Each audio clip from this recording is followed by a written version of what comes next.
दर्शन ऋषभ कर्ता हेतुः क्रिया यस्मात् तस्मै ज्ञप्त्या त्वने नमः।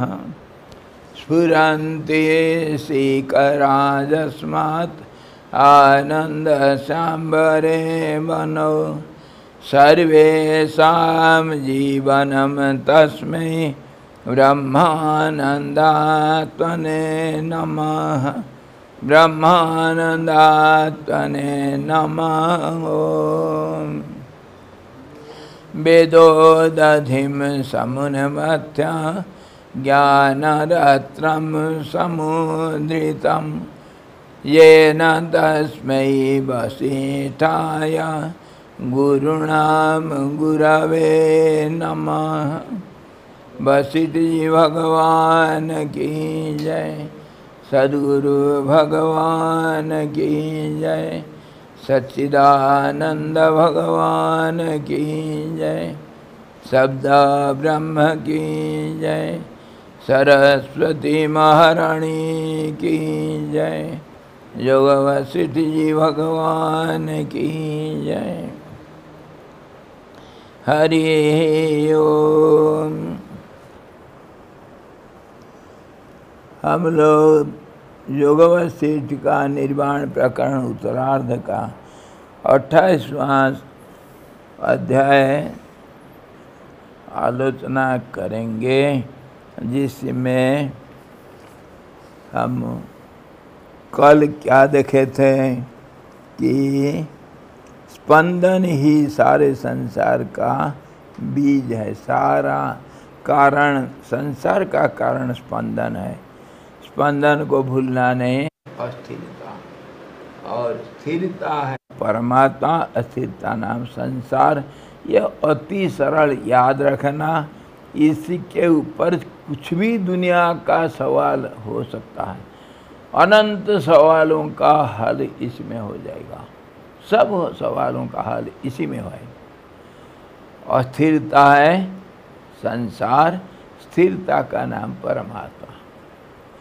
अस्थिरता का नाम स्पंदन है, अस्थिरता का नाम माया है, बदलाव का नाम माया है, अस्थिरता है।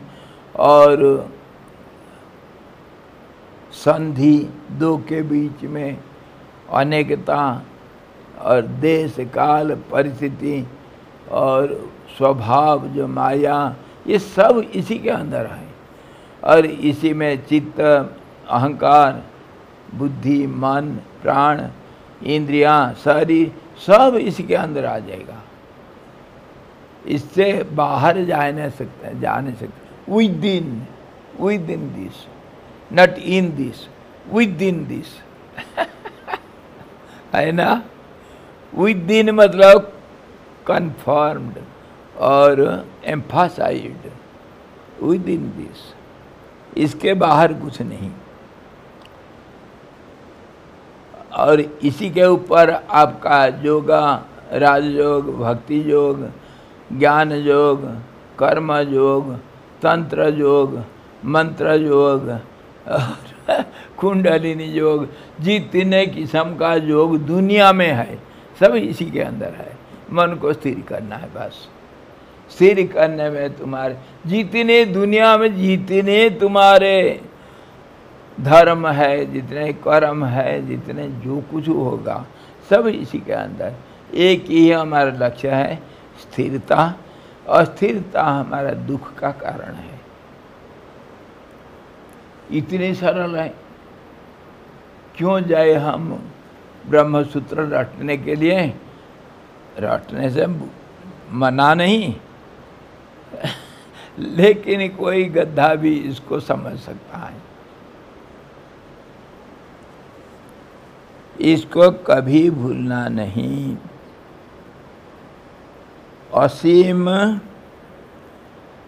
असीम चित्त स्वभाव ही ऐसा ही है कि कहीं पर अपने स्वभाववश देश काल क्रम में स्थित स्पंदन से शून्य हो जाता है और कहीं स्पंदन रूप बन जाता है। जब स्पंदन होता है तो कभी स्पंदन में भी स्थिरता दिखता है। स्पंदन में स्थिरता कैसे दिखता है, इसको भी हम बार बार विचार किए हैं। और वो स्पंदनता के अंदर जो स्थिरता है उसी का नाम संध्या है, उसी का नाम परिवर्तन है, उसी का नाम कर्म है, उसी का नाम सब कुछ है। जो कुछ बोलो उसी का नाम है। स्पंदन जब स्थिर होगा फिर स्पंदित होगा। थोड़ा उसी का नाम हाइड एंड सीक गेम है, जो मर्जी कह दो उसको, और उसी से संसार बनेगा। अगर स्पंदन पूरा चलते रहेगा नहीं हो सकता है। अखंड रूप से अगर स्पंदन चलेगा वो भी स्थिरता का नाम है। स्पंदन में अगर अस्थिरता नहीं है तो स्पंदन कैसे? स्पंदन अगर कंटिन्यूअस होगा उसी का नाम स्थिरता है, इसको भी भूलना नहीं। इसका नाम स्थिरता और इसका नाम स्पंदन और उसके बीच में स्थिरता। समझ में आ गया? आया स्पंदन? यह है स्थिरता पीछे, और उसके बीच में स्थिरता के बीच में अस्थिरता। पीला को आप अस्थिरता मान लो, जो कटफट करके दिख रहा है, परंतु सफ़ेद जो है ये तो कंटिन्यूअस का नाम, स्थिरता का नाम है ना। यही संसार भी है, यही परमात्मा भी। और ये जो बीच में जो संधि है, संधि के पीछे परमात्मा है, ये इसीलिए संध्या वंदन किया जाता है। संध्या का जो बंधन कर लेगा, मतलब संध्या को जो समझ जाएगा, वो परमात्मा को प्राप्त पाता है। इसीलिए संध्या वंदन का हमारे सनातन धर्म में 3 संध्या 4 संध्या करो। एक सुबह का, रात जाता है दिन आता है, जो गैप है बीच में, दोपहर को पूर्वाह्न और अपराह्न के बीच में, और दिन और रात के बीच में सायंकालीन संध्या, मध्य रात्रि का संध्या, उसको तुरीय संध्या कहते हैं। उसमें खास करके जो शक्ति उपासक लोग रात 12 बजे बैठते हैं। इसी प्रकार ये तो 4 संध्या का नाम, हर जगह पर संध्या ही है। 2 अंगुल के बीच में संध्या है, नाक और मुंह के अंदर संध्या है, 2 पुड़िया नाक के अंदर संध्या है। संध्या के बिना संसार नहीं। हर पल में, हर 2 लोम के बीच में संध्या है। सब जगह पर संध्या, 2 के बीच का स्थान, तभी तो 2 बनेगा, नहीं तो 1 बन जाएगा। एक का नाम परमात्मा, अनेक का नाम है संसार। अनेकता में विषमता, अनेकता में शंका अथवा संदेह अथवा नासमझी, और एकता में कोई समझने के लिए कुछ है ही नहीं। इसीलिए परमात्मा अति सुलभ, अति नजदीक है, तत् अंतिके न तत् दूरे। अंदर से अंदर, अंतरतम है परमात्मा, और उसको अगर हम कॉम्प्लिकेटेड सोचेंगे, कठिन सोचेंगे, और कौन सहज होगा। सरलता का नाम आध्यात्मवाद अथवा दर्शन, और कुटिलता और अनेकता, कन्फ्यूजन का नाम है संसार। और तुम्हारे जो कुछ कहोगे कहो उसको। अब असीम चित्त तत्व जो है वो ऐसा है कि कहीं पर तो अपने आप स्वभाव, बस उसका स्वभाव ऐसा ही है। देश काल क्रम से ये जो अस्थिरता पैदा हुआ, जो नहीं है, अस्थिरता कभी है ही नहीं, ये जो अस्थिरता पैदा हुआ स्थिरता के अंदर, उसको समझ लो देश काल परिस्थिति माया और सृष्टि, सृष्टि का स्थिति, सृष्टि का संहार, सब कुछ और उससे उसका जो क्रम है वही सृष्टि क्रम है। हम जब सोचते हैं कुछ एक ही साथ तो सब सोच ही नहीं सकते हैं, एक के बाद दूसरा, उसी को क्रम कहते हैं, उसको सीक्वेंस, वही सृष्टि का क्रम है। तो सृष्टि का क्रम को देखोगे, भावनाओं का क्रम है। हम जो सोचते हैं एक ही बार सब कुछ नहीं सोच सकते, एक ही बार में एक ही भावना होगा, एक बार में अनेक लहरें, अनेक स्पंदन एक ही बार में नहीं बन सकता है, एक के बाद दूसरा बनता है ना। एक अगर वेव बनेगा, एक स्पंदन बनेगा, क्या 50 स्पंदन एक ही बार बन सकता है? कभी नहीं हो सकता है। इसीलिए एक क्रम से सब होता है और सृष्टि का क्रम, इसीलिए जो सृष्टि का क्रम है उसको कभी नहीं भूलना, वो भावनाओं का क्रम है। यथा पूर्वम अकल्पयत, कल्पना क्या मात्रा, कल्पना माता जी का नाम महामाया है। कल्पना माता जी हमारे क्या ना पंचकर्म का डायरेक्टर है, कल्पना माता जी वही है महामाया, वही है दुनिया है। रोग को बनाना और रोग को ठीक करना। रोग भी इसी का नाम है, विषमता का नाम रोग, समता का नाम स्वास्थ्य। चाहे हमारे जो नाड़ियों का स्पंदन, हार्ट बीट अथवा सांस का, यह अगर समता में चल रहा है, रिदमिकली चलता है तब निरोग है, और अगर विषमता आ गया तो रोग है।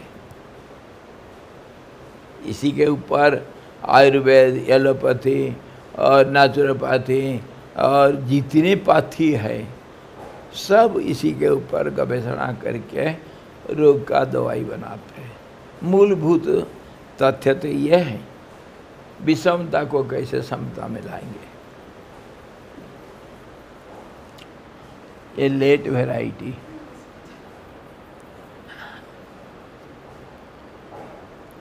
हम बड़े लोग टाइम पर नहीं आते हैं, बाद में आते हैं।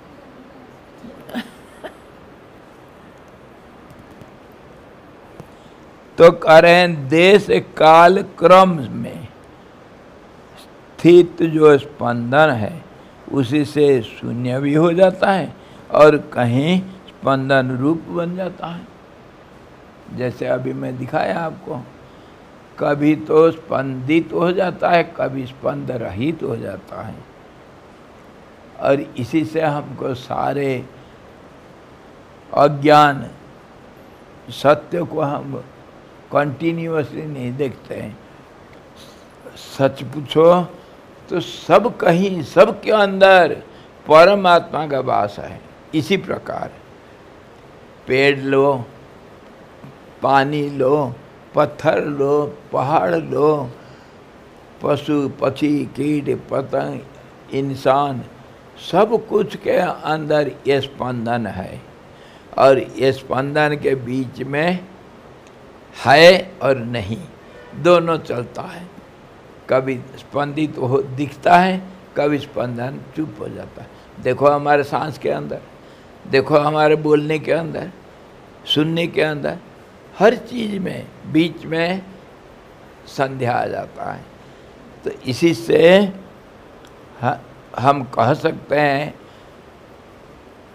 तार्किक हर कोने से देख करके पूरा निश्चय रूप से हम बोल सकते हैं सब कहीं भगवान का वास है। इसीलिए तो भगवान सर्वव्यापक है, सबके अंदर उनका स्थिति है, कोई नहीं मना कर सकता है। सब ज्ञान स्वरूप हैं। वेद इसी के ऊपर तो कहा, तुम देहधारी देही नहीं, प्राणी नहीं, तुम जीव नहीं, तुम परमात्मा हो। इसीलिए कहा, और इसको समझना इतने सरल है। हम संस्कृत नहीं पढ़े, वेद नहीं पढ़ पाएंगे, हमको शास्त्र ज्ञान नहीं, ऐसा भावना को निकाल दो। सबको सब कुछ ज्ञान है, सब ज्ञान है आपके अंदर। थोड़ा सा तो सोचो, इसी को कहते हैं मनन। थोड़ा सा तो सोचो। अति सरल, अति सुलभ, हर समय आपके साथ परमात्मा। यद्यपि संबित का स्पंदन वास्तव में अकारण है, तथापि यहाँ वासना से युक्त होकर देह आदि अंकुरों का वह कारण रूप बीज बन जाता है। कहते हैं, ये सारा वशिष्ठ जी राम जी को बड़े प्यार से समझा रहे हैं। ये स्पंदन का कोई जरूरत नहीं, स्पंदन है ही नहीं। अस्थिरता आएगा कैसा स्थिरता में? लेकिन एक इसका कोई कारण नहीं। फिर भी अगर बाई चांस हमको भूल से दिखता है, मान लो हमको दो चंद्रमा दिख रहा है, अथवा आकाश में धब्बा दिख रहा है, काला धब्बा दिख रहा है, तो उसका कुछ ना कुछ कारण होगा। बिना कारण से कुछ हो ही नहीं सकता है। तो हमारे आँख में दोष होगा, दृष्टि दोष से हम दो चंद्रमा देखते हैं, आकाश में धब्बा देखेंगे, चारों तरफ पीला पीला देखते हैं। ये सारे दृष्टि दोष है, मतलब सचमुच नहीं है। ये दो चंद्रमा है ही नहीं, सब जानते हैं, पर आँख में कुछ गलती हो गई तो दो दिखता है। इसी प्रकार इसका कारण अगर ढूंढेंगे, यह अस्थिरता का और ये स्पंदन का वास्तव में कारण नहीं होता हुआ भी कारण होगा, तो आशा ही इसका कारण। आशा को अच्छी तरह समझो। आशा क्या है? कुछ प्राप्ति का, प्राप्ति का जो स्पंदन है उसी को इच्छा कहते हैं, आशा कहते हैं। कुछ हमको मिलना चाहिए। क्या चीज़ मिलेगा? जो नहीं है वही मिलेगा। इसको कल परसों भी विचार इसको किए थे। जो नहीं है वही प्राप्त होगा, जो है उसको कोई नहीं प्राप्त करता है। क्या आपका शरीर होता हो, आप दूसरा शरीर चाहते हैं? अभी नहीं, मैं अभी ये शरीर नहीं चाहिए, दूसरा शरीर चाहिए, ऐसा कोई सोचता है? ये शरीर को मैं नहीं छोड़ूंगा ये सोचता है। मैं नहीं मरना चाहता हूँ, मैं नहीं मरूंगा। तो जो है उसको, उसका ज़रूरत नहीं है, जो नहीं है उसी की ज़रूरत है। इसको अच्छी तरह समझो। जो नहीं है उसी का ज़रूरत है, तो वो कभी मिल सकता है क्या? ये सवाल उठता है। जो नहीं है उसको कोई प्राप्त किया है?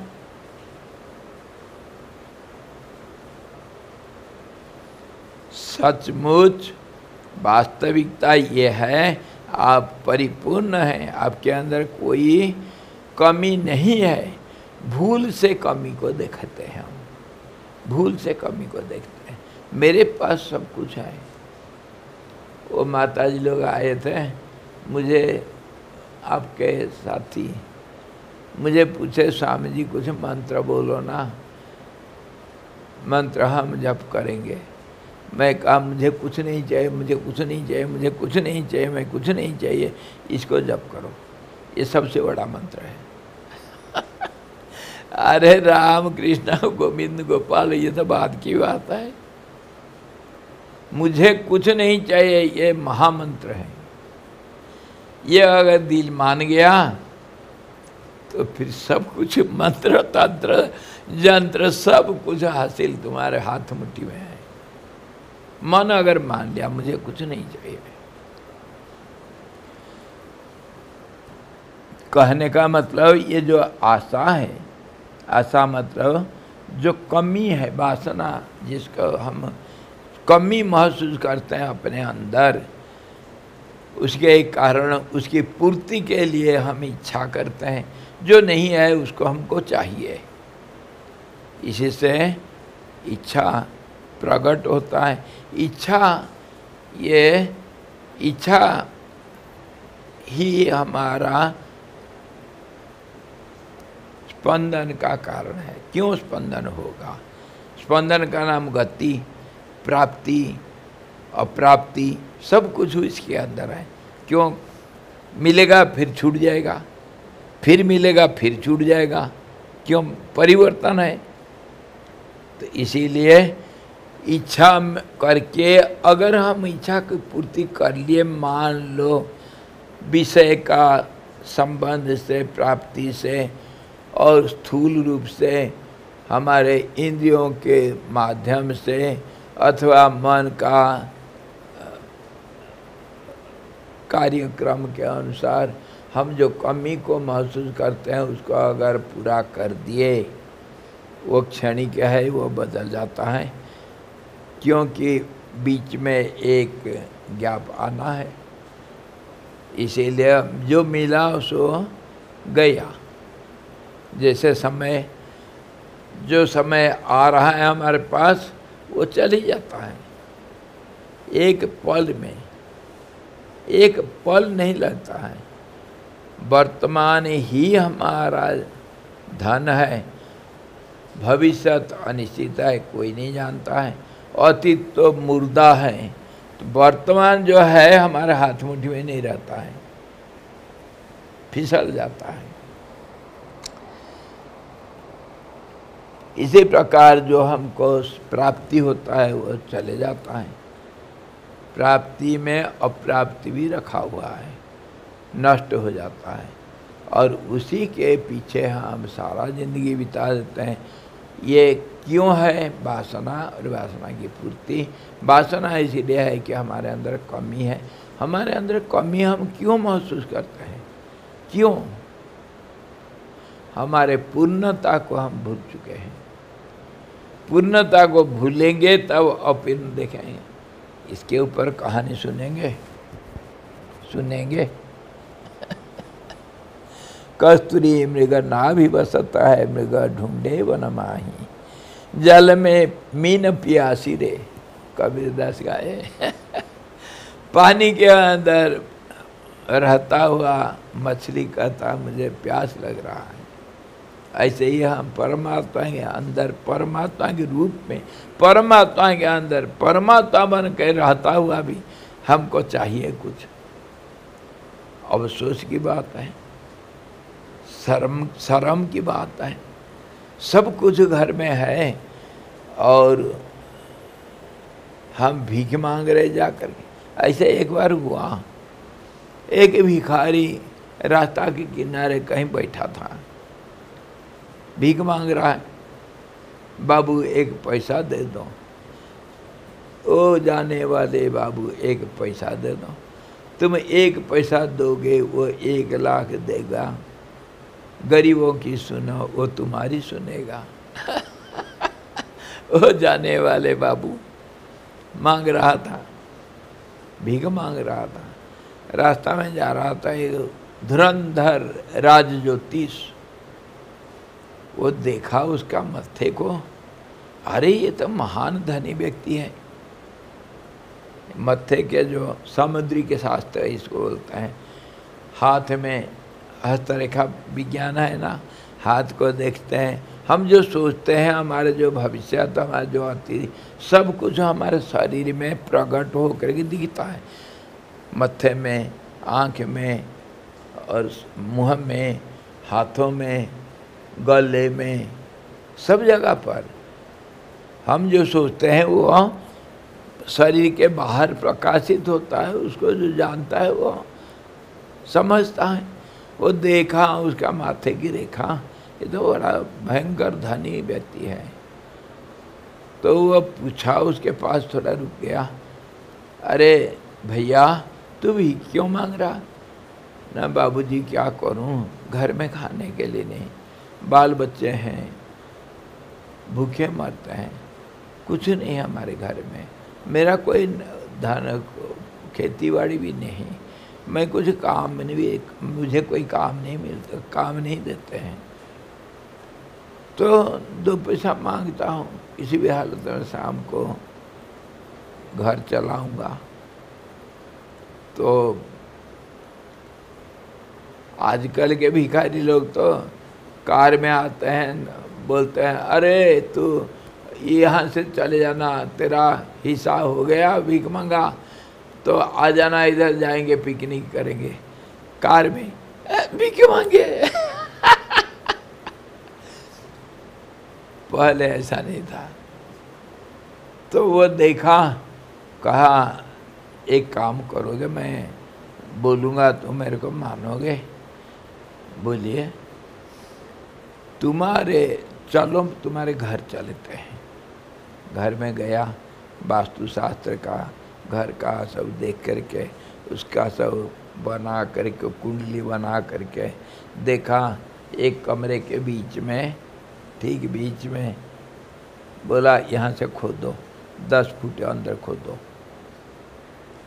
खोदा गया, अरे सोने का भरा हुआ घड़े, सब सोना चांदी हीरा मोती सब भरा हुआ है, घड़े मिले।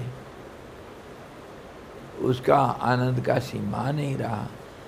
वो ज्योतिष जब दिखा दिया, भीख मंगे, तुम्हारे घर में सब कुछ है, देख नहीं पा रहा, भूल गया है, तुम्हारे पूर्वज बड़े धनी थे, और पहले ज़माने में बैंक का वो जो बक्सा होता है, क्या बक्सा होता है बैंक में, हैं? लकर में नहीं रखते थे पहले ज़माने में, सोना चांदी हीरा मोती, वो जमीन के अंदर गाड़ते थे। याद नहीं धनानंद कैसा गाड़ा था, और चाणक्य उसका प्रतिशोध लिया। तो उसको दिखा दिया, जब जो भीख मंगा था वो अरबपति बन गया, खरबपति बन गया। ऐसे ही हमारे अंदर, मकान के अंदर 10 फुट अंदर, 24 फुट के अंदर, नहीं 12 फुट के अंदर, 12 फुट के अंदर यहाँ अनाप शनाप धन सब छिपा हुआ है, पूर्वज सब छिपा रखे हैं, समझे? हृदय के अंदर 12 अंगुली अंदर, 12 अंगुली बाहर। 12 अंगुली अंदर जाओगे, वहाँ मिल जाएगा तुमको अनंत अखंड धन पड़ा हुआ है। उसको हम भूल करके शरीर को अपना मान लिए, मकान में रह रहे हैं, पर मकान के अंदर हमारा धन संपत्ति सब छिपा हुआ है, उसको हम भूल चुके हैं। इसीलिए हम कंगाल हैं, समझे नहीं, मांग रहे हैं, मिलता नहीं, गाली ही मिलता है। और हम अभी समझ गए हैं, हमारे अंदर अनंत धन गड़ा हुआ है, हम अभी तो शहंशाह हैं, है कि नहीं? उतना ही खाली देखना है। आशाओं का कारण यहाँ है, स्पंदन है। वो स्पंदन क्यों होता है? हम अपने को भूल करके शरीर को मान लिया। हम ये जो स्थूल शरीर है उसको मान लिया मैं, ये है सबका जड़। स्वामी जी महाराज, चिदानंद स्वामी जी महाराज हमेशा कहते थे उसको रटना। शरीर को, देह को मैं मानना सबसे बड़ा पाप है। जन्म से हम इसी को करते आ रहे हैं, मैं। और ये पाप सारे पापों का बाप है, यही है जड़। हम शरीर को अपना मान लिए मैं। और परमहंस देव रामकृष्ण जी बोलते थे ये मैं बकरा करता है, मैं। उसको वो मैं कब छूटेगा? तुम कब करोगे? वो कब करेगा? बकरी को बांध लो, बांध करके रस्सी से ले करके पूजा पाठ करके उसको और गला काट के चढ़ा दो बलि देवी के पास है। छाला ले आओ, छाला को टैनिंग करके ढोलकी के ऊपर लगाओ, फिर ढोलकी बोलेगा तुम, तभी बोलेगा। जब तक शरीर भावना नहीं गया तब तक कभी कोई सुखी नहीं हो पाएगा, नहीं हो पाएगा, गारंटी कार्ड। सुख का जड़ कहाँ है? शरीर भावना को छोड़ देना। मैं शरीर नहीं हूँ। शरीर से हम अगर अलग हो गए तब सुख का साम्राज्य का हम शहंशाह। और इसको कैसे छोड़ोगे? ये चित्त जड़ ग्रंथि पड़ गया। जड़ है शरीर, चित्त अंदर वाला सोचता है मैं शरीर हूँ। ये दोनों ऐसा पकड़ गए हैं जैसे एक प्लास्टिक का रस्सी, उसको लगा दो 2-3 गांठ कस करके और थोड़ा मोमबत्ती के ऊपर उसको थोड़ा गर्म कर दो, है? संसार का जो दुख है वही मोमबत्ती है, गर्म हो गया और वो ऐसा चिपक जाएगा, उस गांठ को कोई नहीं खोल सकता है। ऐसे ही हम चिपके हुए हैं इस शरीर से, है कि नहीं? है कि? इससे अलग जो हो गया, ये चीज़ कठिन है। अभी इतने सरल जो था वो इतना कठिन हो गया कि इसको खोलना बड़ा मुश्किल हो जाता है। दिन रात रटना चाहिए, ये दूसरा मंत्र है। दूसरा मंत्र क्या है? पहला तो मंत्र था कुछ नहीं चाहिए, कुछ नहीं चाहिए। दूसरा मंत्र है मैं शरीर नहीं, मैं शरीर नहीं, मैं शरीर नहीं, मैं शरीर नहीं, मैं शरीर नहीं। ये कैसे हो जाएगा? जैसे मेरा कपड़ा है, मैं देखता हूँ ना कपड़ा को अलग निकाल के रख सकता हूँ। ये गंदा हो गया, दूसरा कपड़ा पहन लूँगा, है ना? ऐसा अगर दृष्टा बन जाओगे, शरीर का दृष्टा बन जाओगे तो अपने आप अलग हो जाओगे, है ना? मैं ये अभी कपड़ा में पहन दिया, मैं कपड़ा हूँ, है ना? मेरे साथ एक बन गया।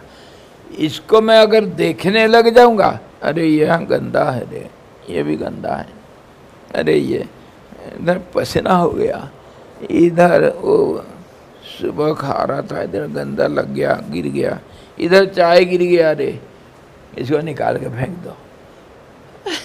देखोगे तभी तो इससे अलग हो गए, दृष्टा बन जाओगे, अपने आप अलग हो जाओगे, अपने आप। इसका क्या तरीका है? जो कर्म हम करते हैं उसको देखो,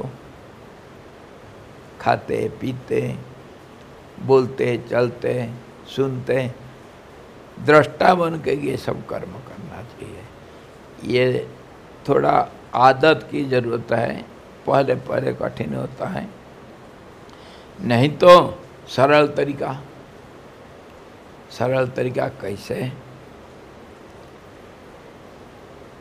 आंख बंद कर दो, ठीक पोज में बैठे हैं, हाथ नीचे करो, हाँ, आंख बंद कर दो, बिल्कुल चुप, पत्थर बन जाओ, पत्थर, इधर उधर कुछ नहीं, अपने शरीर को देखो। आंख खोला, आंख भी मिट मिटाना नहीं, आंख बंद, मुंह बंद, कान बंद, नाक बंद, हाथ पैर सब बंद, बैठ जाओ और शरीर को अंदर अंदर देखते जाओ, खाली देखना और कुछ नहीं करना। इतने सरल है, कोई जोग नहीं, कोई भोग नहीं, कोई तप नहीं, कोई जप नहीं, कुछ नहीं करना, खाली देखते रहो शरीर, शरीर को फील करते रहो, शरीर को देखो। ये सबसे हमारा प्यारा है ना, सबसे प्यारा है शरीर, देखते जाओ। अगर कम से कम आधा घंटा बैठ जाओगे उधर, एक फीलिंग आएगा, अपने आप सांस रुकेगा, अपने आप आनंद का लहरें आएंगे और अपने आप आधा घंटा, 1 घंटा, 2 घंटा बैठ जाओगे तो पता चलेगा शरीर मेरे से अलग है, मैं तो देख रहा हूँ शरीर को, अपने आप अलग हो जाओगे। शरीर जो दृष्टा है वो दृश्य से अलग है ना, मैं घड़ी को देख रहा हूँ तो घड़ी मेरे से अलग है ना, मैं कपड़ा को देख रहा हूँ, कपड़ा मेरे से अलग है। तो देखोगे तो अलग हो जाओगे।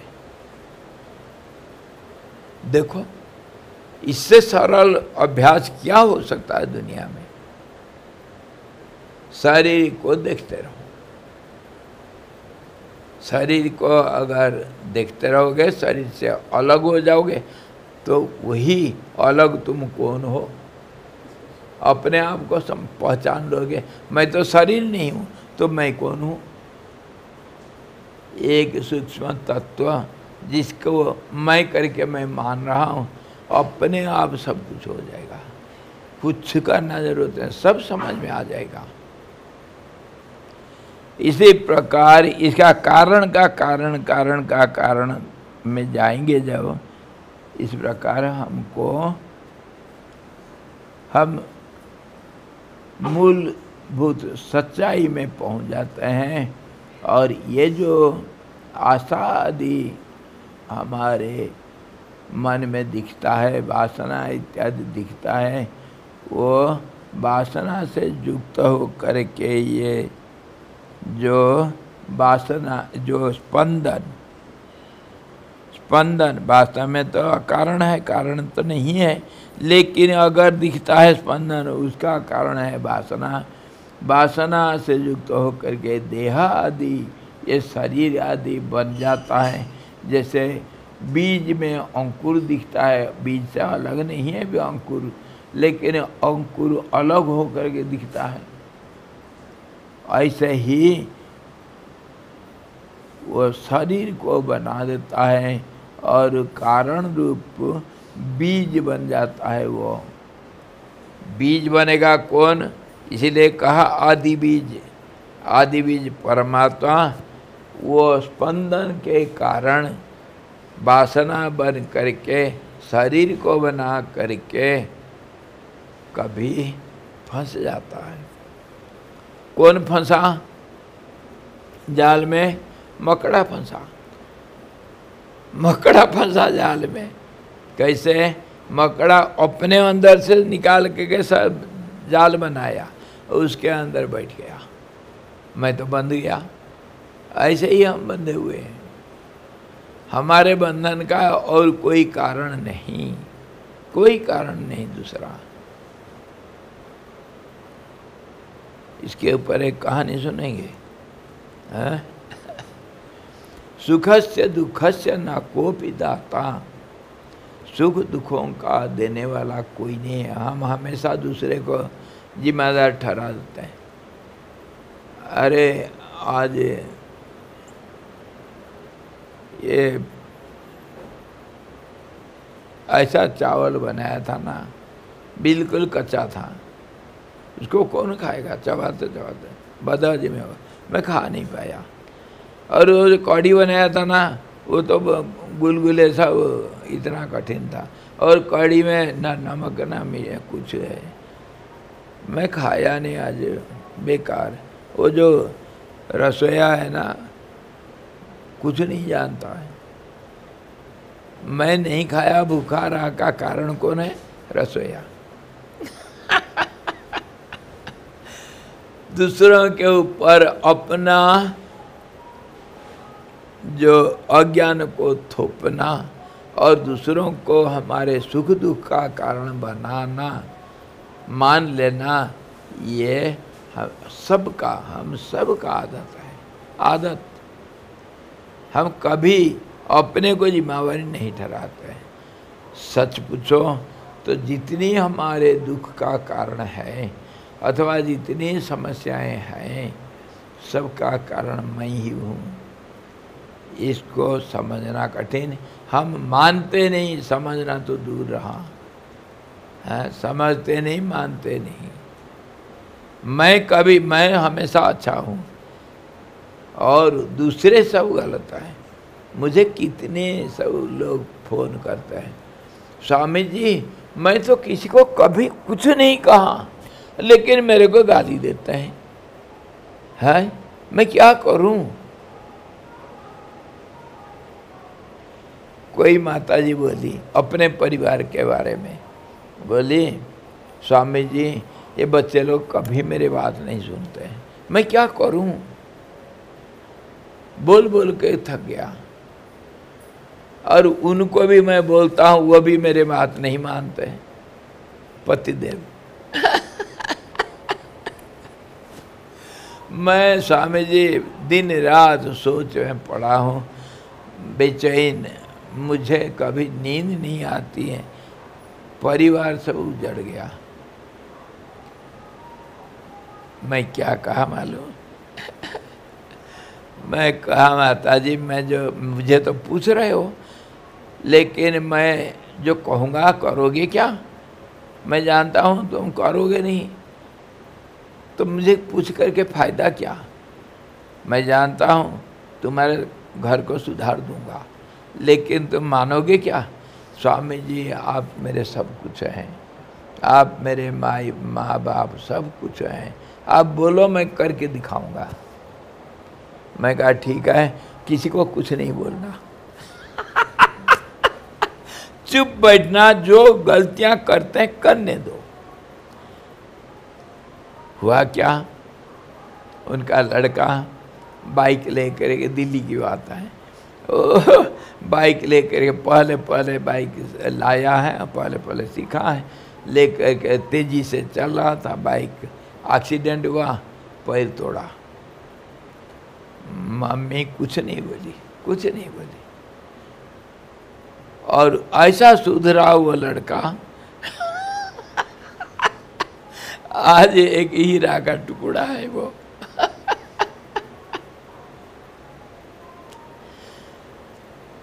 तो कहने का मतलब, आप जब तक दूसरों को दोषी ठहराएंगे तब ना दुनिया बदलेगा ना आप बदलोगे। दोषी तो मैं हूँ। मैं अगर चुप हो गया तो सारे दुनिया चुप, सारे सब ठीक हो जाएगा। दुनिया को हम नहीं बदल सकते हैं, हम अपने को बदल सकते हैं, और वही करना चाहिए। ये सारे बातें कहने का मतलब ये है, ये जो कारण सब दूसरे नहीं है, मैं ही हूँ। और ये मैं का जड़ और कहीं है, शरीर जड़ है, सब दुखों का जड़ मैं हूँ, सारे समस्या का जड़ मैं हूँ। मैं को मैं समझ गया तो बन गया काम। इसीलिए कहा कि बीज ही इसका कारण है। अंकुर पेड़ का बीज तो हमारे मैं है, और वह मैं शरीर का बंधन से, शरीर का एकाकार के कारण हुआ, उसी का नाम अज्ञान है। और ये जो हम दूसरे के ऊपर रखते हैं। वास्तविक नीति शास्त्र ये कहता है मैं ही कारण हूँ और कोई नहीं। सुखस्य दुखस्य न कोपि दाता,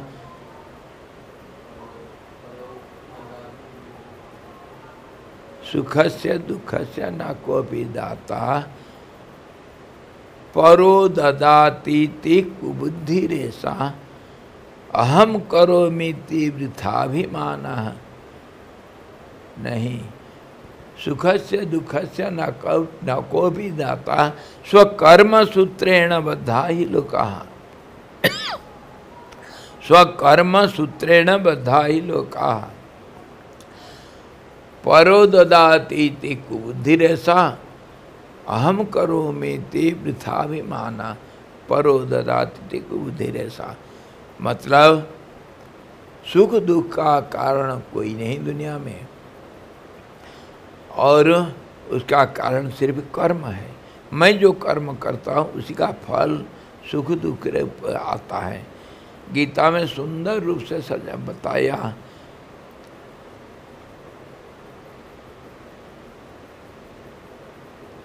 मात्रा स्पर्शास्तु कौन्तेय शीतोष्ण सुख दुखदाः। क्या हुआ? मात्रा, कौन सा मात्रा? शब्द स्पर्श रूप रस गंध, 5 मात्रा जो हम 5 इंद्रियों के द्वारा इसी को 5 विषयों को हम स्पर्श करते हैं। मात्रा का स्पर्श होना, कांटेक्ट होना, और होने से क्या होगा? चाहे सुख होगा चाहे दुख होगा, दो ही चीज़ होगा। सुख होगा तो उसके बाद दुख होना है, दुख होगा तो उसके बाद सुख होना है, ये नियम है। तो इसका कारण कहाँ आ गया? मात्रा का स्पर्श होना। और वो मात्रा किसका है? मेरा है, मन का है, बुद्धि का है, चित्त का है ना? मेरा ही तो है मन, मेरा इंद्रिया, मेरा शरीर में सब ये है, और मैं ही इसको संचालन करता हूँ। मैं को तो छोड़ा नहीं ना, तो मैं ही कारण हुआ ना सुख दुख का। फिर दूसरा कैसे आएगा? हम दूसरे के ऊपर डाल देते हैं। वो एक कोई राजा था, उसके महल में डकैती हुई। राजा बड़ा धार्मिक था, फिर भी उसके घर में डकैती हुई। कोतवाल लोग, जो चौकीदार लोग थे, वो सोए हुए थे थोड़ा शाम सुबह, और उसी समय चोर आकर चोरी करके भागे। कोतवाल उन लोग उनके पीछे किए, भागते भागते वो जंगल में घुस गए, और चोर का सरदार जो था देखा ये कोतवाल लोग हमको पकड़ लेंगे, इसीलिए सबको आदेश दे दिया घनघोर जंगल में घुस गए और अभी हम पकड़े जाएंगे।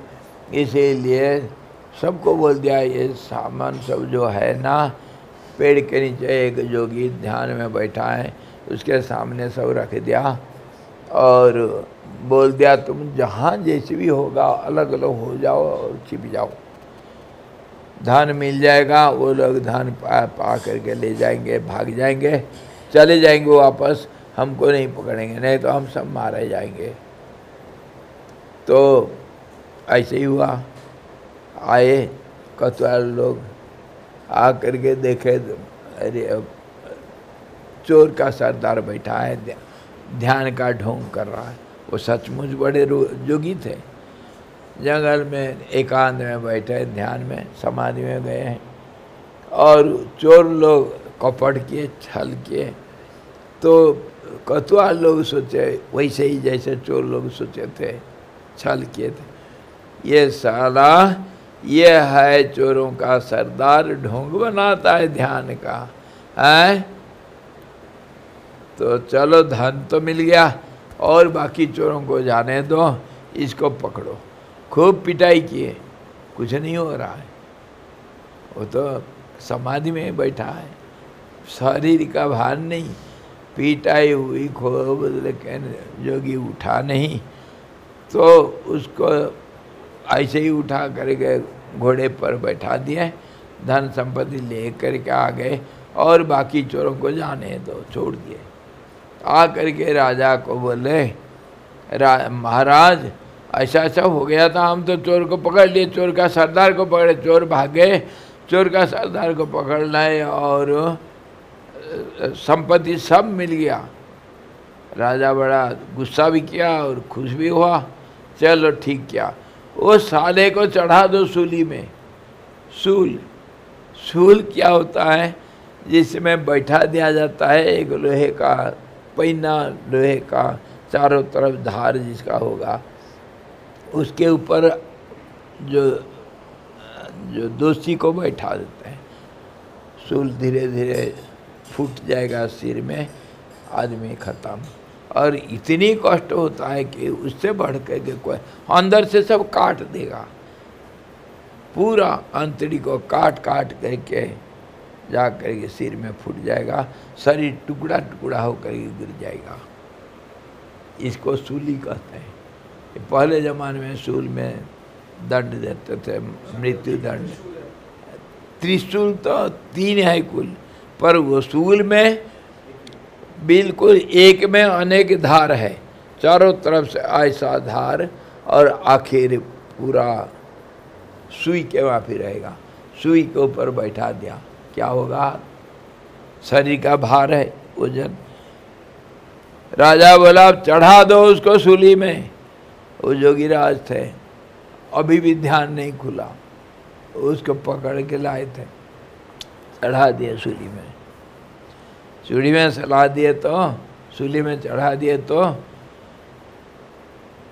जब सूल जा करके ब्रह्मानंद के पास पहुंचा, शरीर को काट करके इधर नाक और हमारे गला का जो जहाँ एक संबंध होता है, क्रॉस होता है, उसके ऊपर एक छेद है, बहुत बारीक छेद, वो मस्तिष्क के साथ जुड़ा हुआ है। वहाँ जब पहुँचा सूल, वहीं पर प्राण को स्थिर किया था जोगी। तब वो प्राण जब आतुर हुआ तो देखा, मन विचलित तो हो गया, समाधि से उतर गया और कष्ट हो रहा है शरीर को। तब वो प्राण को फिर वहीं स्थिर किया। प्राण स्थिर हो जाने से कष्ट नहीं होगा, इसको ध्यान में रखो। ये योगी की ओर जहाँ जहाँ तुमको कुछ हो रहा है ना, प्राण को रोक दोगे, कुंभक कर लोगे तो कष्ट नहीं होगा। योगी की ओर। और उस कष्ट को दूर करने के लिए नस नाड़ियाँ कहीं गड़बड़ी हो रखे हैं, कुछ काम नहीं कर रहे हैं, तो वायु को रोक करके अंदर उस प्राण वायु को वहीं धक्का मारने का कोशिश करना हो जाएगा। वो प्राण वायु अगर वहाँ पहुँच गया, वो नस नाड़ियों को ठीक काम कर देगा वो। और प्राणायाम का ऐसा रोग ठीक करने का तरीका होता है, योगियों का आदत होता है। तो वो बैठ गया और मर नहीं रहा है, मर नहीं रहा है, और बैठा प्राण को स्थिर करके सूर्य में बैठा। जब कुछ देर चला गया, मरता नहीं, तब कोतवाल लोग जा करके राजा को बोले, महाराज वो तो कुछ जादू जानता है, कुछ मंत्र तंत्र जानता है, वो मरता नहीं। तो राजा के मन में शंका हुआ, क्या जो ऐसा मंत्र तंत्र जान करके सूल को भी स्थिर कर दिया, वो चोरी करेगा? क्यों करेगा? तो भाग करके आया, मैं देखूँ है कौन। आ करके देखा, अरे ये तो लोमस ऋषि है, अजर अमर चिरंजीवी, इनको ला करके इसके ऊपर अरे उठाओ उठाओ, जैसे उठा करके खड़े कर दिए। राजा लंबलेट पैर में पड़ गया, ये तो सारे राज्यों को भस्म कर देगा। है पड़ा, रोया, सिर फोड़ा, माफ़ी मांगा, भगवान मुझे माफ़ करो, मेरी सारी गलती है, मुझे माफ़ कर दो। तो बेचारा जोगी किसी को कुछ बोल नहीं पाया। राजा को जब क्षमाशील होते हैं महात्मा लोग तो कहे ठीक है राजा, तेरा कोई गलती नहीं। फिर ध्यान करके सारा चीज़ को देखा समझा, ऐसा ऐसा हुआ है करके। तब राजा को बोला तेरा कोई गलती नहीं भाई राजा, ठीक है कोई बात नहीं, ये सब मिसअंडरस्टैंडिंग है, परंतु मुझे तो सज़ा मिला ना। मेरे अंदाज में बचपन से आज तक मैं किसी को कभी एक बुरा बात भी नहीं किया, कभी किसी को दुख नहीं दिया। जन्म से मैं जोगी हूँ और कभी मैं किसी को दुख नहीं दिया, तो मेरा कर्म फल ये कैसा दुख मिला मेरे को। वो जो यमराज है जो कर्म का फल देने वाला, हम जिसको कहते थे नियति, दैव इत्यादि, विधाता, उसी का नाम यमराज है, उसी का नाम समय है, काल। तो उसको मैं लगाता हूँ ठिकाना, गलत क्या है। गया यमराज के पास, सारे संजीवनीपुरी, यमराज कहाँ रहता है, उसका पुरी को संजीवनीपुरी बोलता है। वो सबको मारता है लेकिन सबको जीवन, संजीवनीपुरी नाम है उसका। तो उधर जाकर पहुंचा तो सारे संजीवनीपुरी कांप रहा है क्रोध से। लोमस ऋषि जो कितनी ब्रह्मांड को बना सकता है, बिगाड़ सकता है, वो क्रोधित होकर के आ रहा है, वो क्या नहीं कर देगा। यमराज उठ गए, खड़ा सैल्यूट मार रहा है।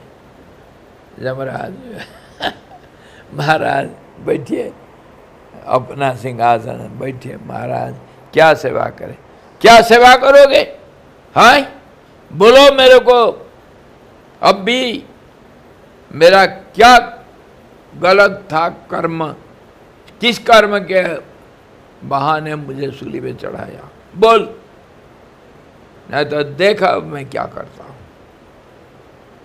यमराज पूछे चित्रगुप्त मंत्री को, जिसके पास पेशकार, या जिसके पास सारा फाइल पड़ा हुआ है।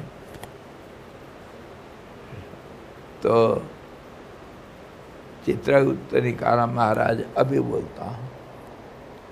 लोमस ऋषि का फाइल निकाला, अरे कुछ नहीं दिखा, सारा कोरा कागज, सब कोरा कागज, कोई कर्म कभी किया नहीं। कर्म करने से लिखेगा और कर्म का फल लिखेगा। तो देखा कोई कर्म नहीं। आखिर पहला पेज पलटाते गया, पलटाते गया, पलटाते गया, कहाँ गया, अरे थोड़ा देखो तो कहीं तो कुछ होगा, कहीं तो कुछ होगा। हाँ हाँ, अरे इधर देखा, वो जड़ में कभी बचपन में कुछ मिला, 2-4 अक्षर लिखा हुआ है। क्या लिखा था? वो देख करके पूछा महाराज आप थोड़ा, आप तो इतने बड़े जोगी, ध्यान करो, अपना बचपन को याद करो, ध्यान करो, देखो कभी ऐसा कर्म किए थे क्या। बचपन में आप एक वो जो लंबा तितली होता है ना, लंबे तितली, लंबा शरीर रहता है, उसको ड्रैगन फ्लाई कहते हैं, ड्रैगन फ्लाई, कंकी बोलते हैं। तो उसको पकड़ के उसके गले में रस्सी लगा के, धागा धागा लगा करके उड़ा रहे थे। हाँ महाराज, देखा ध्यान में, हाँ मैं खेल रहा था साथियों के साथ, उसको उड़ा रहा था। और दूसरे साथियों को देख करके आप भी क्या किए, एक बारी कांटा लाए और उसका मलदर में फोड़े। कांटा को लेकर के वो मक्खी उड़ गया और उड़ते और धागा तोड़ दिया था।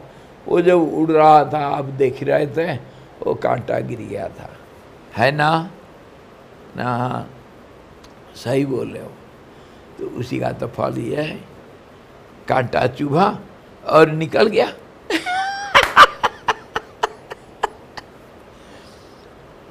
ये सच है या झूठ है? ये तो भाई सच है। तो हम क्या करें? आपका कर्म का फल। तो जोगी समझ गया अपने आप और अपने आप को बोला, यमराज को बोला, तेरा कोई गलती नहीं, चित्रगुप्त तेरे भी कोई गलती नहीं। जा करके ये श्लोक को बोला था राजा को, राजा मैं ही इसका कारण हूँ और मेरे कर्म ही इसका कारण है, मैं नहीं हूँ, मेरा कर्म। सुख से दुख से न को भी दाता, कोई नहीं देने वाला होता है सुख दुख का। स्वकर्म सूत्रेण बधाई लोका, कर्म प्रधान विश्व करी राखा। तो कर्म ही सारा संसार को चलाता है, सबको बांध करके रखा है। स्वकर्म सूत्रेण बधाई लोका, अहम करोमि, मैं कर दिया ऐसा, 10 मंजिला बिल्डिंग मैं खड़ा किया। अरे ये वृथा अभिमान, ये नासमझी का नाम तू क्या किया? तेरे कर्म में था तभी तो हुआ। तू कोई नहीं है, कर्म से तू अलग नहीं है। और परो ददाती थी कुबुदरे सा, मेरा मामा ने मेरे को ये कार दिया भेंट। मेरे मामा बड़ा धनी है और मैं जब स्कूल में पढ़ रहा था ना, मेरे को मोटरसाइकिल खरीद के दिया था। मामा बहुत प्यारे हैं, बेवकूफ़ नहीं। मामा ना मामा का बाप कोई दे सकता है तेरे को? तेरे कर्म में था इसीलिए तेरे को मिला। ये समझदार ऐसा समझता है। मैं नहीं किया हूँ, मेरे कर्म किया। कर्म ही सारा दुनिया को बांध रखा है। और किसी को अगर, किसी व्यक्ति को हम अगर जानना चाहते हैं, मापना चाहते हैं, तो उसको कैसे मापा जाता है? वजन करके कितना किलो है, ये बड़ा मोटा आदमी है। हाँ माता जी, आपका क्या वजन है होगा?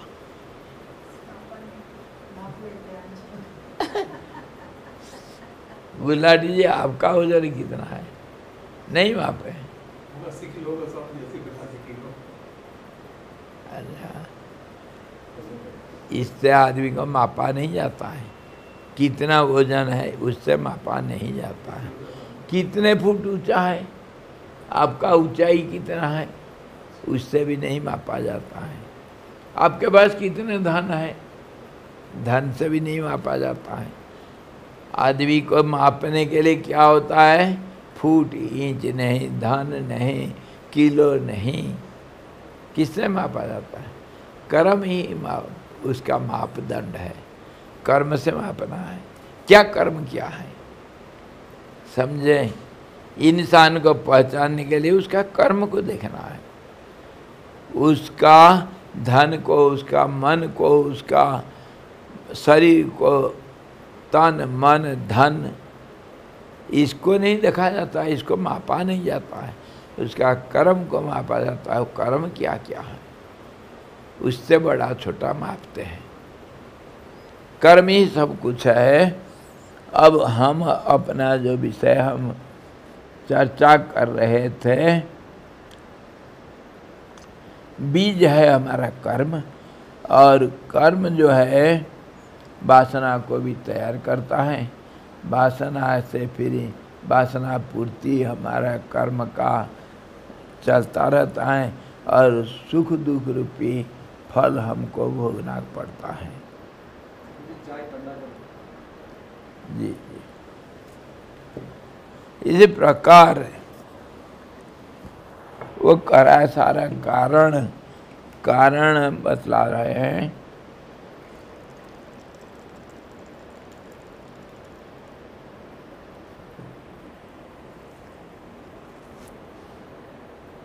अवान्तर बीजों के, अवान्तर अर्थ ही है अवान्तर बीजों के रूप में स्थित यही संबित स्पंदन सर्वत्र कारण है।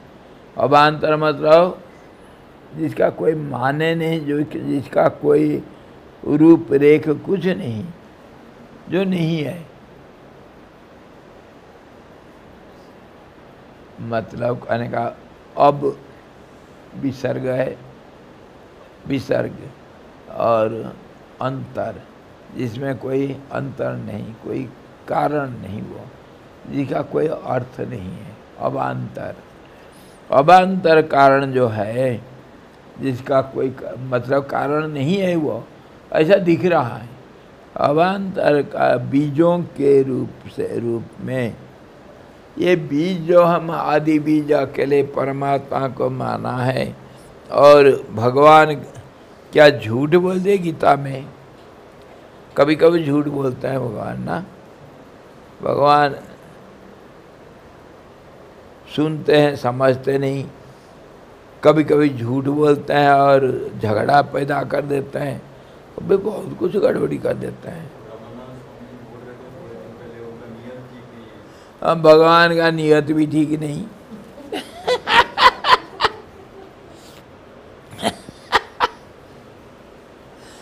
तो वो क्या करते हैं,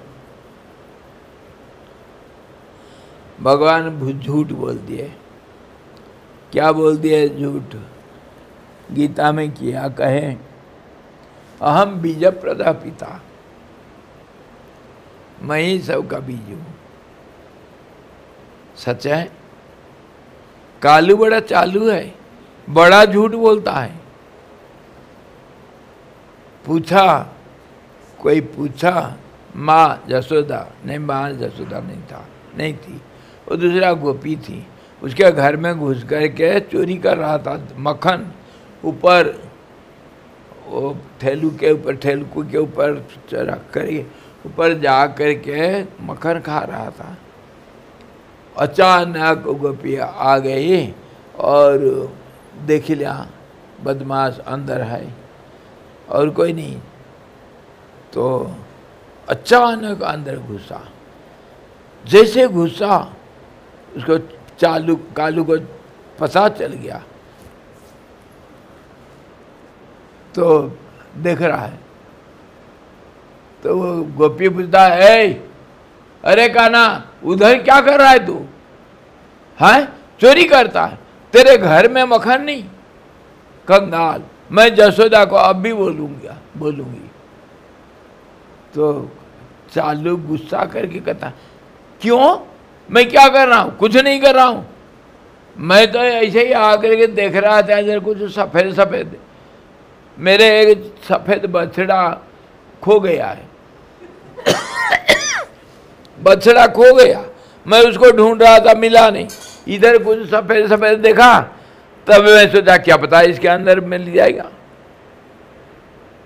अरे बदमाश, उसके अंदर तो देख रहा था, इधर कैसे लगा हुई ये सब? है झूठ बोलता है, तू ही झूठ बोलती है। मैं क्यों करूँगा? मेरे को कोई मक्खन कमी है क्या? मैं क्यों मक्खन खाऊंगा? ये चींटी चढ़ गया था ना, मैं देख रहा था हाथ में उधर कि ये गाय है, बछड़ा है या और कुछ है, हाथ में देख रहा था, तो चींटी चढ़ गया था, मैं चींटी को भगा दिया था।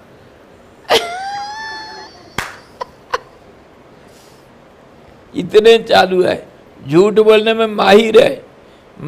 कहा मैं आदि बीज अकेले, अहम बीज प्रद पिता बोल दिया, झूठ बोला है ना। बोला ना झूठ, शाबाश मेरा। अब कहाँ गया वो, यहाँ गया। मैं जीत गया, तू कालू तू चालू है ना।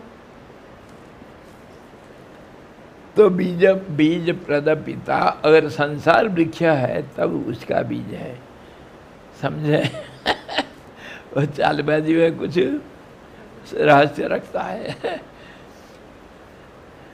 संसार वृक्ष अगर है तब उसका बीज मैं हूँ, संसार नहीं तब बीज कहाँ से आएगा। ये सारे जितना हम विचार किए, उसका सारा संसार रूपी ये जो क्रम है भावनाओं का, वासनाओं का, उसी का बीज है ये। अवान्तर बीजों के रूप से स्थित वही संबित स्पंदन, संबित का स्पंदन होना, परमात्मा में जो स्थिरता में अस्थिरता पैदा होना, सर्वत्र कारण है। सारा संसार का जड़ वही है, कहीं भी देखो वही है। उसी स्पंदन की विशेष विशेष कार्यों की व्यवस्था के लिए अवान्तर बीजों के रूप में स्थित है। इस आशय पर कहते हैं, अन्य अन्य अवान्तर तृण, बल्ली, लता, गुल्म आदि के बीजों की जो व्यवस्थित अंकुर आदि कार्य करने की प्रवृत्ति है, एक प्रवृत्ति है। बीज के अंदर एक प्रवृत्ति मतलब एक चेष्टा, एक मोमेंटम, एक टेंडेंसी छिपा हुआ रहता है। बीज है तो उसमें अंकुर कभी ना कभी होगा। इसीलिए वो जो एक छिपा हुआ आशा या एक उसी को प्रवृत्ति बोलेंगे, छिपा हुआ जो है वो सब में है, सब बीज में। सब बीज में क्या, सब रूप में, सब बीज में, सब कहीं है। अगर कोई व्यक्ति बन गया वो चुप नहीं बैठ सकता, जीव बन गया तो चुप नहीं रह सकता, ओम शब्द पैदा हो गया वो चुप नहीं रह सकता, अनेक में बदलेगा, गतिशील होगा, कर्म करेगा, कर्म का फल मिलेगा। ये नियम है। नियम कैसे, अपने आप नियम बना, ये अपने आप जो बना इसी को स्वभाव बोलते हैं। नियम कैसे बन गया, अरे एक कल विचार किए थे ना, एक स्पंदन होगा तो दूसरे जरूर होगा और गति ऐसे ही चलेगा, बीच दो के बीच में गैप होगा, अनेकता में बदलते जाएगा, इसी का नाम संसार। अगर एक हो गया तब अनेक में पैदा होगा, अनेक हो जाएगा तो इसी का नाम है एक प्रवृत्ति। प्रवृत्ति को हम चेष्टा भी कहते हैं, उसी का नाम हम एक अंग्रेजी में कहेंगे तो टेंडेंसी, मोमेंटम, इसको समझो। वो सब चीज़ में है, बीज के अंदर है। तभी तो बीज कभी भी हम उसको फेवरेबल कंडीशन, अनुकूल परिस्थिति अगर मिल जाए तो साथ ही साथ अंकुर प्रकट हो जाएगा। ऐसे ही मानो ये सारा संसार अव्यक्त रूप में परमात्मा में रहता है, इसीलिए भगवान कहे मैं आदि बीज हूँ अव्यक्त रूप में, और व्यक्त हो गया तो संसार है। जैसे कोरा कागज में सब कुछ है, कोरा कागज में सब कुछ है, जो चाहोगे वही निकल जाएगा, जो चाहोगे वही लिख सकते हो, वही दिखेगा। आकाश में सब कुछ है, जो कल्पना करोगे वो आकाश में दिखेगा। ऐसा तो बच्चे लोग भूतों को डरते हैं, माँ कुछ, बूढ़ी माँ कुछ बोली थी, वो सामने खड़ा है। कल्पना का साम्राज्य। इसी प्रकार वो कह रहा है कि सबका बीज के अंदर एक मोमेंटम छिपा हुआ है, एक चेष्टा, एक प्रयास अथवा एक प्रवृत्ति, प्रयास छिपा हुआ है सबके अंदर। अगर कोई हुआ तो वह चुप नहीं बैठ सकता है, कुछ आगे बढ़ेगा। उसी का नाम जीविका, जीवन यात्रा। कोई भी जीव हो उसको यात्रा में जाना है।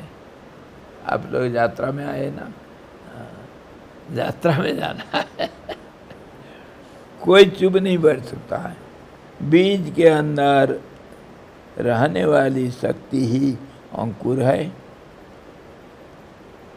या मानो तो भी शक्ति और शक्तिमान में कोई भेद नहीं है। बीज और अंकुर में अग्नि और उष्णता के सदृश कोई भेद नहीं है। हे श्री राम जी, आप बीज को ही अंकुर जानिए और कर्म ही को मानव जानिए। अब मैं जो अभी कह रहा था, किसी व्यक्ति को मापने के लिए कर्म है, वही कह रहा वो। कह रहा है कि हे राम जी, आप बीज और अंकुर में आपाततः, मतलब ऐसे जैसे तैसे एक भेद दिखता है, लेकिन वो दोनों एक ही है। मैं और मेरे वचन क्या अलग है? नहीं है। मेरे अंदर से मैं जो बोला वो मेरा ही स्वरूप है। तो बीज के बाहर जो हम अंकुर को देखें, वो बीज का ही स्वरूप है। तो बीज और वृक्ष अथवा अंकुर में मूल रूप से कोई भेद नहीं है। दिखता है अलग, देश काल परिस्थिति के अनुसार अलग दिखता है, जो नहीं है। बीज में तो था पहले अंकुर, एक ही था ना। उस समय देख नहीं रहा था, इसीलिए उसका हम अंकुर नाम नहीं दिए थे। जब व्यक्त हुआ, जब सामने दिखाई दिया, तभी तो उसका नाम अंकुर नाम दिए, नहीं तो उसका नाम बीज था। इसीलिए बीज और अंकुर में कोई भेद नहीं है। अब क्या बोलते हो तुम? अभेद दृष्टि रखो राम जी।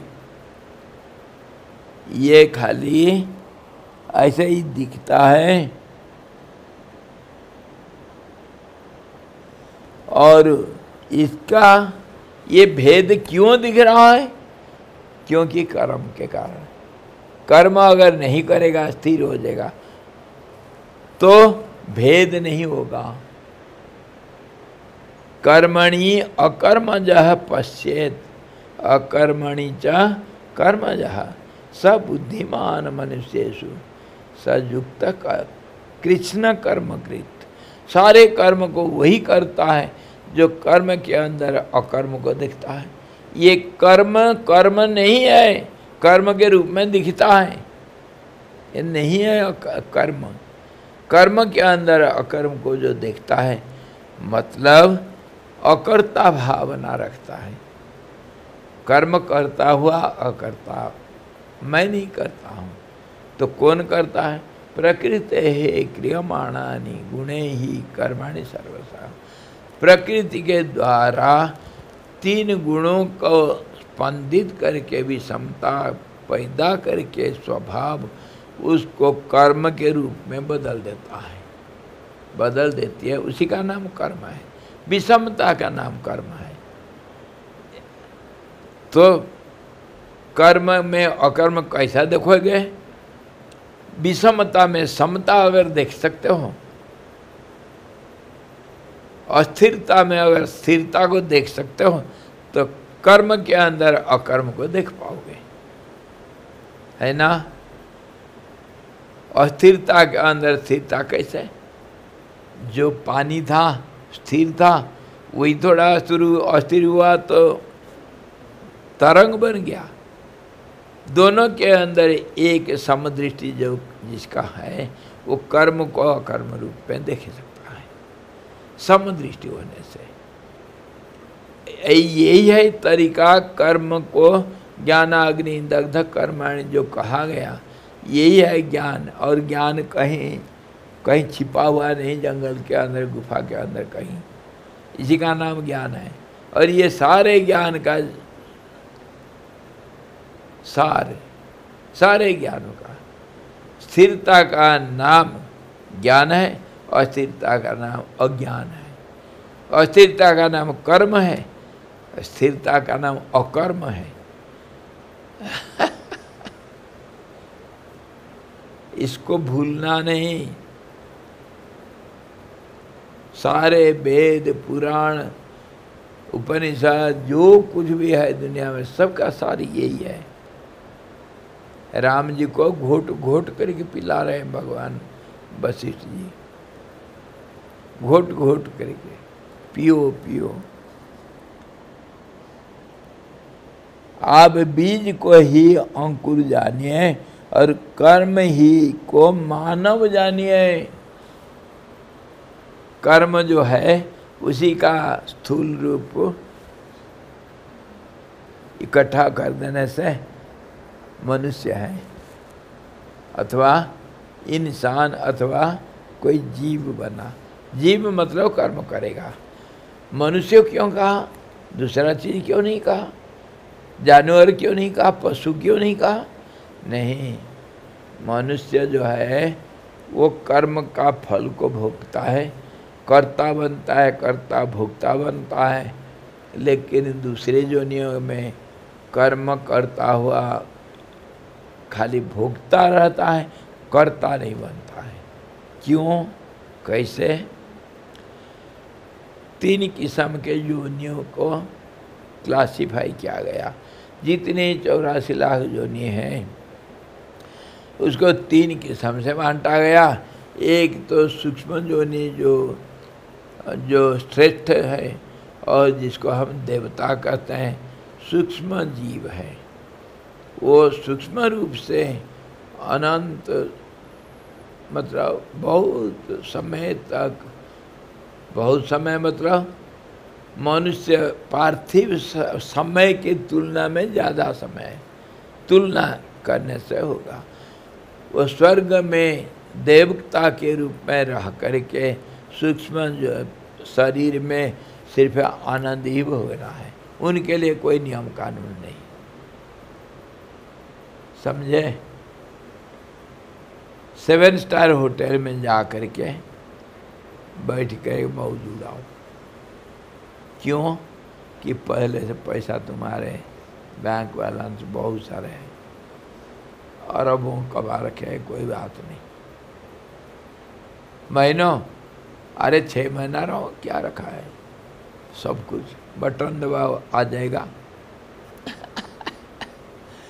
सब कुछ मौज उड़ाओ। ये स्वर्ग की बात है, देवताओं की। वहाँ पर कमाने के लिए, पैसा कमाने के लिए नहीं मिलता है। जो कमाया हुआ पहले वहीं खर्चा करना है। खर्चा करना मतलब भोग करना है। स्वर्ग में देवता लोग सिर्फ भोग करते हैं, वो कर्म नहीं करते। सब जगह पर है, कुछ विशेष है, स्पेशल कैसा अलग है। आप कहेंगे कल तो आप इंद्र को अभिशाप दिए थे, ब्रह्म हत्या किया था करेंगे, आज कैसे कहते हो कुछ नहीं करते। वो कल था, आज नहीं। मतलब कहने का हर चीज में, हर नियम में कुछ लूपहोल रहता है। विशेष रूप से कभी कुछ पुलपट्टी रह जाता है, करते हैं कभी। ऐसे ही इतर जो नहीं मतलब मनुष्य से नीचे जो है, पशु पक्षी कीट पतंग, ये सब इनको भी भोग जो नहीं कहते हैं। ये पाप को भोगते हैं, और कोई दीर्घकाल तक, कोई थोड़ा समय तक। इसी का नाम नरक है। वो स्वर्ग जहाँ सुख भोगते हैं, और दुख जहाँ भोगते हैं उसको नरक कहते हैं। दुख भोगने का तरीका अनंत किस्म का है। जैसे कर्म होगा वैसे ही दुख होगा। कर्म का कल विचार करे थे, एक टुकड़ा रोटी फेंके थे, उसमें धर्म किए थे, किसी तरह का धर्म हुआ वो। ऐसे ही एक कर्म जो हम करते हैं उसमें कल विचार किए थे, एक तो पुण्य होता है, एक पाप होता है, एक मध्यम होता है। पाप पुण्य बराबर। पापे पुण्य समे कृत्वा नर योनिषु जायते। पाप पुण्य को जब बराबर तौलते हैं, लगभग 50-50 होता है, थोड़ा 55-45 भी चलेगा, और 40-60 भी चलेगा, लेकिन 80-20 नहीं चलेगा। 80-20 अगर हो जाएगा तब फिर नरक में जाओ, नहीं तो स्वर्ग में जाओ। समझे? इसी ढंग से ये 3 योनियों का बंटवारा किया गया। और दूसरे 2 योनियों में एक अति सूक्ष्म, अति स्थूल, जिसमें विवेक नहीं, बुद्धि नहीं, सिर्फ भोग करने के लिए एक बुद्धि दिया गया। तो वहाँ पर 4 चीज होता है, आहार, निद्रा, भय, मैथुन, और कुछ नहीं। और मनुष्य योनि में बराबर होने से स्वतंत्रता दिया गया। 2 चीज को जिसको चाहिए उसको बढ़ाओ। पुण्य को बढ़ा सकते हो, पाप को भी बढ़ा सकते हो, जो मर्जी, मेरी मर्जी। मनुष्य का मर्जी होता है, इसीलिए कहा वो कर्म ही मनुष्य है। नहीं तो दूसरों का कर्म का फल नहीं मिलेगा। कहीं विशेष क्षेत्र में तो अलग बात है, साधारण नियम नहीं है। भोग जो नहीं है, ये कर्म जो नहीं है। मनुष्य का कर्म का फल मिलता है। क्यों? उसको प्रकृति ने ऐसा दिया, बुद्धि ऐसा दी कि वो विचार कर सकता है, और विचार करके जब अति सूक्ष्म विचार करके अच्छा बुरा को देखता है, और उसी को क्षणिक और स्थायी को देखता है, नाशवान और अविनाशी को समझ जाता है, उसी बुद्धि को विवेक कहते हैं। और विवेक का परिणाम होता है ज्ञान। मनुष्य को ही ज्ञान मिल सकता है, दूसरों को नहीं मिलता है। इसीलिए मनुष्य शरीर बहुत दुर्लभ है कहा गया, और मिला है तो इसको व्यर्थ नहीं गंवाना। गंवाना में आकर के गंवाना नहीं। समझे? गणेशपुर का नाम गंवाना है, नया नाम गणेशपुर रखे हैं। यह गंवाना नहीं। आप कहेंगे क्यों नहीं गंवाना था, आपका नाम है गंवाना। गंवाना है तो पाप को गंवा देना, पुण्य को नहीं। समझे? पाप को गंवा देना है। जोक बोलने वाला कोई नहीं। मैं चाय कैसे पीऊं?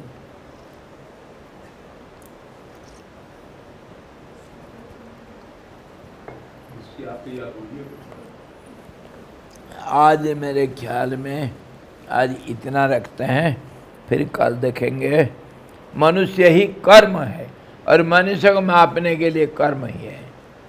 और कर्म को जो सुधार लिया वो बन गया काम उसका। जो है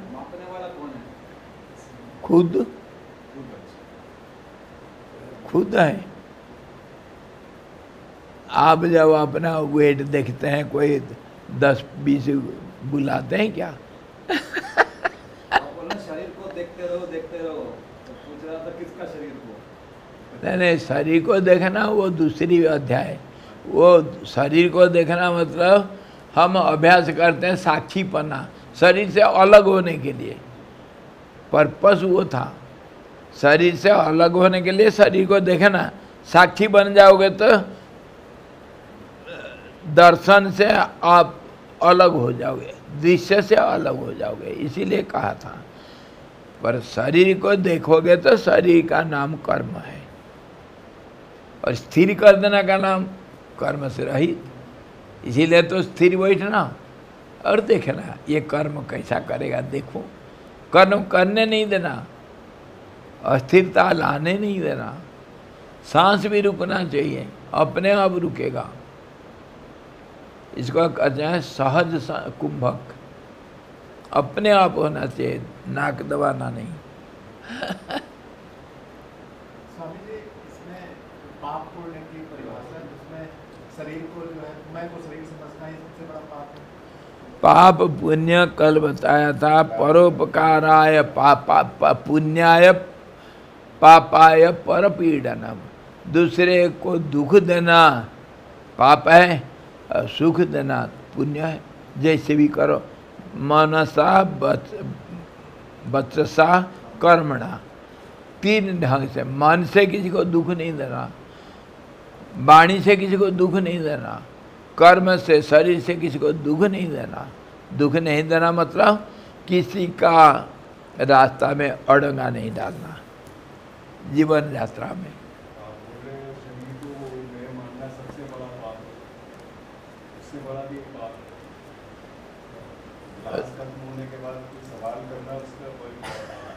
जी, सवाल कर, क्लास खत्म होने के बाद कोई सवाल करते हैं, वो उससे बड़ा पाप होता है। हाँ, सवाल के ऊपर सवाल करते हैं। नहीं, क्लास खत्म होने का सवाल, क्लास खत्म होने के बाद जो सवाल करते हैं तो सबसे बड़ा पाप है। क्यों? क्योंकि जाने में रास्ता में अड़ंगा डालते हैं। क्यों जाना? अभी रामायण शुरू करेंगे, समझे? पापा परोपकाराय पुण्याय पापाय परपीड़नम, इसको रटना। यही है पाप और पुण्य, सबका सार। किसी को किसी भी हालत में दुख नहीं देना, एक बच्चे को भी रुलाना नहीं, समझे? एक पेड़ को भी हिलाना नहीं बिना जरूरत से, बिना कारण से। पेड़ का एक पत्ता तोड़ेंगे वो भी पाप है, समझे?